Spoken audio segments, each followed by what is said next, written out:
Алехандро. Сержант Мактавиш. Соғып десем болады. Лейтенант. Ласыл сені Гоус деп айтты. Білесің бе, менің ойымша бұл әлде қайда жақынырақ. Жандар қаласы сіздерді күтуде. Ақырында Мексиканы көретін Бұл боламын. Мексика емес, Лас-Альмас. Шепардтың адамдары жақын арада келеді.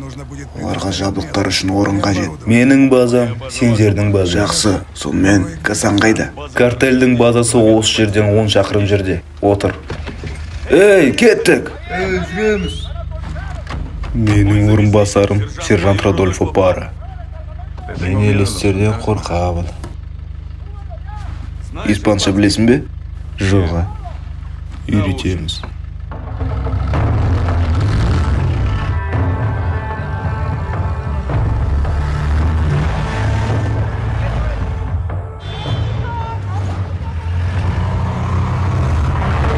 Көлікте қаруы бар 4 адам. Ей, жынды.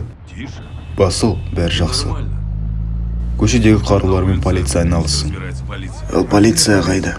Лас-Альмаста бұл үлкен мәселе. Жергілікті полициялар тәртіптің жанкүйерлері емес, ал жемқорлыққа қарсылары бар болса да жоғалып кетті. Әскер туралы не айтасың? Бұлар жақсы дайындалған. Көбінесе оларды картельдер жалдайды. Неге сендерде емес? Біз осы жердеміз. Біз Лос Вакерос, ковбойлар. Біз бұл қаланы жақсы көреміз және ол үшін өмір қиюға дайынбыз.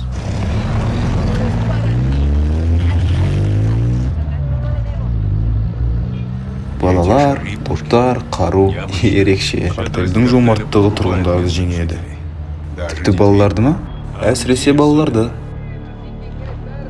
Бұл не деген шүберектер? Наркомантас. Картельдік жадағайлар. Эль Син Номбреның хабарламасы. Ол өз аумағын осылай белгілейді. Өлім көшелерімен жүреді. Эль Син Номбре деген кім? Эль Син Номбре. Атауы жоқ. Бұл Лас-Альмас картелінің басшысы. Оны қайдан табамыз? Ешқайда. Оның кім екенін ешкім білмейді.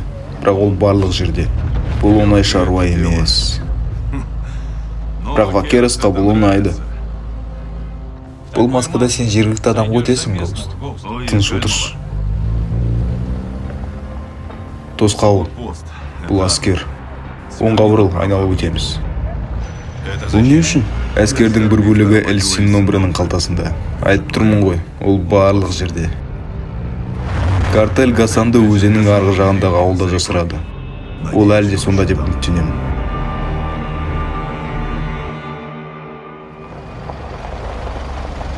Отряд командирлері, маған келіңіздер түсінді.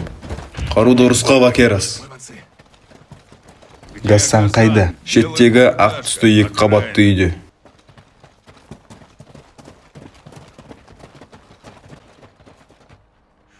Виктория отряды, назар аудар.